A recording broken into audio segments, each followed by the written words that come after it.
जब से यूपी में 9 विधानसभा की सीटों पर उपचुनाव घोषित हुए हैं और इस बार इन सभी विधानसभा की सीटों पर बीएसपी भी अकेले ये चुनाव लड़ रही है, तो तब से बीजेपी व सपा गठबंधन की नींद उड़ी हुई है।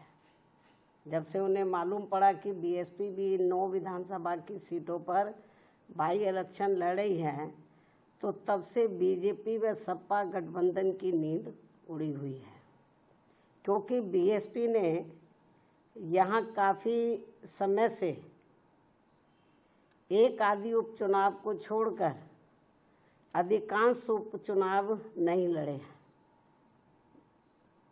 तब से खासकर ये दोनों पार्टियां यानी कि बीजेपी व सपा तथा इनका गठबंधन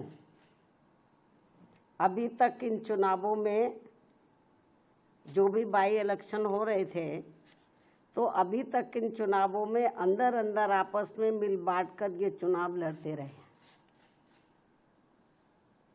लेकिन इस बार हो रहे उपचुनाव में जब बीएसपी में मैदान में डटी हुई है, तो अब इन दोनों पार्टियों में इनके गठबंधन की काफ़ी परेशानियां बढ़ गई हैं।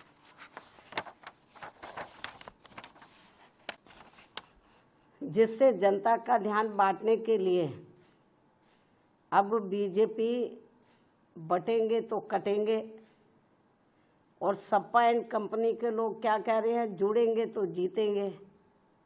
इन नारों को प्रचारित करने व इनकी पोस्टरबाजी आदि भी खूब करने में लगी है, जबकि इनकी हर मामले में रही दोगली सोच व नीतियों को ध्यान में रखकर वास्तव में होना ये चाहिए कि बीएसपी से जुड़ेंगे तो आगे बढ़ेंगे व सुरक्षित भी रहेंगे। इतना ही नहीं, बल्कि सपा की रही सरकार में तो यहाँ अधिकारी लोग नहीं, बल्कि सपा के गुंडे, बदमाश, माफिया आदि ही ज़्यादातर इनकी सरकार चलाते रहे। और अब ऐसा लगता है कि यहाँ हो रहे उपचुनाव में सपा अपने गुंडों, बदमाशों व माफियाओं को अंदर अंदर ये कह रहे हैं कि ये उपचुनाव जीतोगे तो आगे सरकार बनाओगे, तभी फिर बचे भी रहोगे। अपने गुंडे, बदमाश, माफियाओं को अंदर अंदर ये कह रहे हैं। इस किस्म की रिपोर्टें भी हमें सुनने के लिए मिल रही हैं। इस प्रकार से इन विरोधी पार्टियों की ऐसी सोच व धारणा से दूर रहकर अब बीएसपी ये चाहती है कि इनसे दूर रहेंगे तो बचे रहेंगे, इन दोनों पार्टियों से, इनके गठबंधन से दूर रहेंगे तो बचे रहेंगे।